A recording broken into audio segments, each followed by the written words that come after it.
ആലപ്പുഴ ചേർത്തലയിൽ ട്രെയിനിൽ നിന്നിറങ്ങവേ വീണ് യുവതിയുടെ കാൽപാദമറ്റു. കടക്കരപ്പള്ളി സ്വദേശി കാർത്തികയ്ക്കാണ് പരിക്കേറ്റത്. ഇറങ്ങുന്നതിനിടെ പ്ലാറ്റ്ഫോമിനും ട്രെയിനിനും ഇടയിലേക്ക് വീഴുകയായിരുന്നു. അമൽ സുരേന്ദ്രൻ ചേരുന്നുണ്ട് വിവരങ്ങളുമായി. അമൽ, ദാരുണമായ അപകടമായി പോയി. ഒരു വിദ്യാർത്ഥിയുടെ കാൽ അറ്റു. എന്താണ് സംഭവിച്ചത്? എപ്പോഴായിരുന്നു ഈ അപകടം?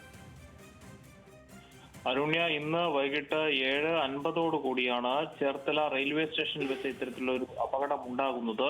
തിരുവനന്തപുരത്ത് LLBക്ക് പഠിക്കുന്ന കാർത്തികയാണ് ഇത്തരത്തിൽ ഒരു അപകടത്തിൽപ്പെടുകയും കാർത്തികയ്ക്ക് 20 വയസ്സ് മാത്രമേ പ്രായമുള്ളൂ. ആ കുട്ടിയുടെ കാൽപാദം അറ്റുപോകുന്ന ഒരു സ്ഥിതിയാണ് ഉണ്ടായത്. ട്രെയിനിൽ നിന്ന് നേരെ പ്ലാറ്റ്ഫോമിലേക്ക് ഇറങ്ങുമ്പോൾ കാൽ വഴുതി പാളത്തിലേക്ക് പോവുകയായിരുന്നു. പിന്നീട് യാത്രക്കാർ ബഹളം വച്ചതിനെ തുടർന്ന് 15 മിനിറ്റോളം ഈ ട്രെയിൻ അവിടെ സ്റ്റേഷനിൽ തന്നെ നിർത്തിയിട്ടു. തുടർന്ന് റെയിൽവേ പോലീസിന്റെയും ചേർത്തല പോലീസിന്റെയും സംയുക്തമായിട്ടുള്ള പരിശ്രമത്തെ തുടർന്നാണ് ഈ പെൺകുട്ടിയെ പുറത്തെടുത്ത് ആശുപത്രിയിലേക്ക് മാറ്റാൻ സാധിച്ചിരിക്കുന്നത്.